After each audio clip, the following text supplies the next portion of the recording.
சந்தியா குழம்பு ரெடி ஆயிடுச்சா? கொச்சிட்டு இருக்குப்பா. எங்க குழம்பு கொச்சினே இருக்கு. கொஞ்ச நேரம் கொதிக்கிட்டோம். இப்போதான் கொதிக்க ஆரம்பிச்சு. இப்போதான் திறந்தேன்.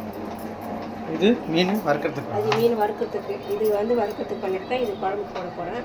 இது ரொம்ப கொசு ஜாஸ்தி இருக்குப்பா. அதெல்லாம் கொசு இப்போ வந்து இந்த கிளைமேட்டுக்கு வந்து எல்லார் வீட்லேயும் கொசு அதிகமாக இருக்கு. ஏன்னா எங்கள் வீட்டு பின்னாடி வந்து வீடு கிடையாது. ஆமாம், அதை பாருங்கள், ஃபுல்லாக வந்து காலி மீனை மரம் தான். அதனால் கொசு அதிகமாக இருக்கனால நாங்கள் இந்த மாதிரி கொசு வலை வாங்கி வச்சு யூஸ் பண்ணுறோம். கொஞ்ச நேரம் திறந்து வைக்க முடியல இந்த கறி எல்லாத்தையுமே. இந்த மாதிரி கொசு வலை நீங்களும் வாங்கி யூஸ் பண்ணுங்கள், நல்லதாக. இப்போ நாங்கள் ஒரு 4 வாங்கியிருக்கோம். இன்னொன்றுலாம் எங்கே கழுவி போட்டுருக்காங்க. சமைச்சு முடிச்சோடனே நம்ம போட்டு மூடிடலாம். அவ்வளோதான். ஓகே, இன்றைக்கி நம்ம வீட்டில் மீன் குழம்பு, சிக்கன் பிரியாணி, மாவும் ரெடி ஆயிடுச்சா? சரி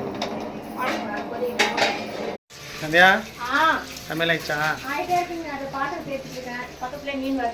பிரியாணி டம்மு போட்டாச்சு, மீனும் வறுத்தாச்சு. குழம்பு ரெடி ஆயிடுச்சுங்க.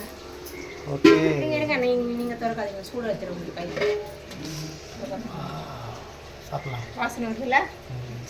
சந்தியா, என்ன நான் வீட்டில் சமையல் இன்னைக்கு? சமையல் இப்போ தான்ப்பா ஸ்டார்ட் பண்ணியிருக்கேன்.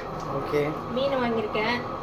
இது வந்து நம்ம குழம்பு பண்ண போகிறோம். இது வந்து கொஞ்சமாக இது குழம்பு பண்ணிவிட்டு கொஞ்சமாக வறுத்துக்கலாம்.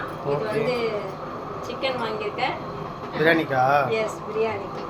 மாவு ஆட்டிகிட்டே இருக்கேங்க. விழுத்த மரத்து தான் போட்டிருக்கேன். நான் அரிசி தோறுத்து பாருங்க, கழுவிட்டு அரிசி போடணும். அப்படியே ரெண்டுமே ஆகிட்டே இருக்கு. இன்னைக்கு அப்போ நம்ம வீட்டில் என்ன சமையல்? இன்னைக்கு மீன் குழம்பு, மீன் வறுவல், சிக்கன் பிரியாணி.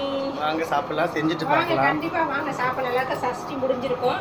ஸோ கண்டிப்பாக வாங்க, எல்லாருமே சேர்ந்து சாப்பிடலாம்.